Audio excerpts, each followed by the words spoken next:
পেকুয়ার ভাইয়েরা, এটা তো আমার ওয়ার্ম আপ প্রোগ্রাম। আমার বিভাগীয় প্রোগ্রাম হচ্ছে 8 বিভাগে 8টা। কয়টা? এটা কেন নিলাম?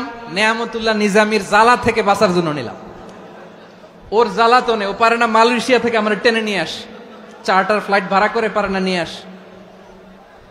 এমন কোনো মাধ্যম নাই, এমন কোনো ওয়ে নাই সে ধরে নাই। আর তার কাছে আমার কাছে তার দাবিও আছে, কারণ এর আগে 2-3 বার আসার কথা ছিল, কয়েকবার এসে এসে ফিরে গেছি, অনুমতি হয় নাই। এখন দাবার গুটি পাল্টে গেছে, দাবার গুটি পাল্টে গেছে।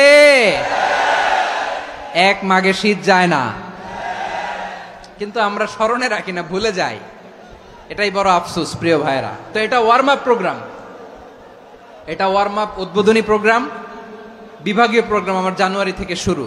তো যা যা করছেন আমার সাথে পেকুয়াতে সব কিন্তু বয়ান দিব, ওই জায়গায় সব বলে দিব পেকুয়াবাসী কি করছে। আমি তো ভাবছি পেকুয়ার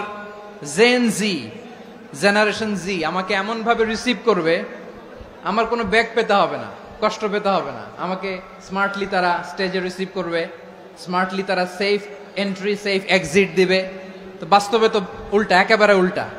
আমি জানি জায়গা নাই, ওই যে দেখছেন উত্তর রেডি আছে। আমি জানি যে ধারণ ক্ষমতার অনেক বেশি লোক হয়ে গেছে, এটা আমি জানি। ভালোবাসা কোনো আইন কানুন দিয়ে মাপা যায় না, এটা আমি জানি। এটা যে ভালোবাসার বহিঃপ্রকাশ, এটাও আমি বুঝি। ভালোবাসাকে আটকায় রাখা যায় না। এটা যে ভালোবাসার অগ্নিস্ফুলিঙ্গ, এটারে কোনো কিছু দিয়ে দামায় রাখা যাবে না, এটা আমি টের পাই। এজন্যই মনকে বুঝতে যেটা ভালোবাসা।